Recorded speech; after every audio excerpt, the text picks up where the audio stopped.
Hi everyone and welcome back to my channel, and if you're new here, welcome. My name is Lacey and this is my art channel. So today I'm going to be doing another Pokemon art tutorial. I know I did one last week, but I really wanted to finish the 3 new starter Pokemon. They're part of the Gen 9 that's coming out in November. So this is the last one. His name is Quaxly, and someone actually requested this. If I can find the comment, I'll put it up at the top.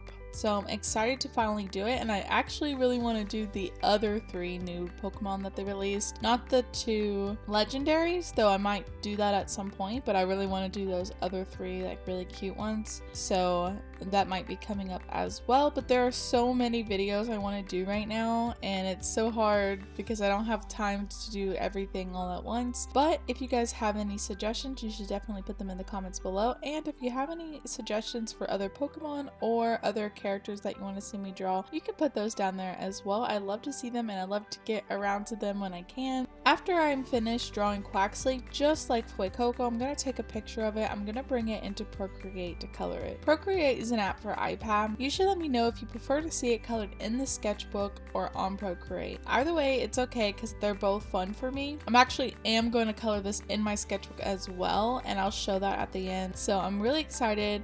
I hope you guys are too, so let's go ahead and get started. I usually like to start with the top of the head, but because his whole top of the head was hair, I decided to start with the sides of the face, which kind of look like parentheses. Then I'm going to do a big curve in between. This will be the beginning of the hair. Then I'm going to skip a lot of space there and do a big curve at the top as well.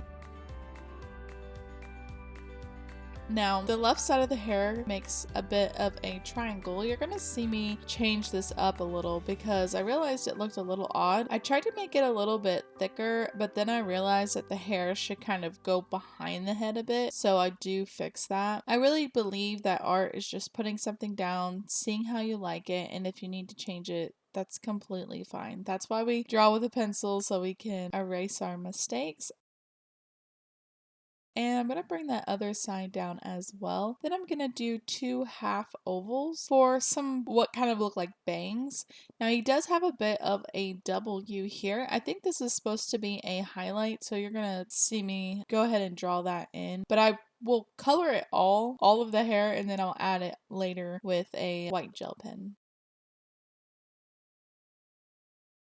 Now I do 2 ovals for the eyes, and we're going to do 2 ovals inside. Those are going to remain white, and then I'll just shade around it. I like to go ahead and shade it with my pencil even though I'm going to be coloring it, because it really helps me see what it would look like, and I think it makes it look a little less scary, so it makes it look a little bit more right while I'm drawing. Then we're going to add 2 curves, like parentheses, on both sides of the eyes, and a big curve for the beak. This is going to turn into somewhat of an oval. We're going to go ahead and add the nostrils, 2 little dots, and a curve for that front of the beak. Then we're going to bring it into a smile. Duck beaks are always a little bit hard for me. I find it hard when they're facing straight ahead. When they're facing to the side, it's a bit easier. Now I'm bringing in the neck a little, and then I'm bringing down 2 curves for the arms, and then a curve for that left arm, but we're going to wait on the right side, and we're going to go ahead and add the belly. The end of the legs are very much like Pikachu, where it's kind of a W, and now we're bringing in some ovals for that wing. So he kind of has like a little oval for what would be a thumb. Now on the right side, we're going ahead, bringing in another curve, and I'm fixing it up a little, just seeing what looks right. And we're going to go ahead and bring that last curve as if he did have fingers. A curve in the middle. I think this is kind of like sometimes ducks have like a thicker feather in the front. Now 2 lines on each side for the legs. We're making them go into diagonals. Now I do struggle on these feet a little bit. We're going to bring in like 2 half ovals and then connect in between, almost like a wonky W. Now I found it hard because just like the beak, we're facing front, and it's really hard to make it look like he's actually standing. They look very flat. I do think I fixed this in the digital version. I added a couple of curves. I thought that was going to help. It really didn't help. But like I said, I did kind of squish them a bit more when I did it digitally. Now, I'm showing this picture off to the right that I drew because I was trying to express that it'd be a little bit easier if it was facing off to the side to really make it look like he's standing flat, where I find that really hard.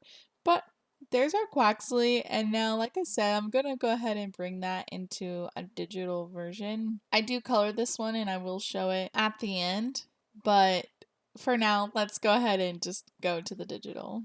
Okay, I went ahead and put it in Procreate. I inked it, I fixed those feet, and there's really not much to the coloring since it's only a couple of colors. I didn't add the shading this time or the highlights, but this is the final piece in my sketchbook, and here's the final digital piece. I hope all of you liked this video, and if you did, please consider subscribing. If you have any suggestions, put them in the comments below, and I look forward to seeing all of you in the next video. Bye!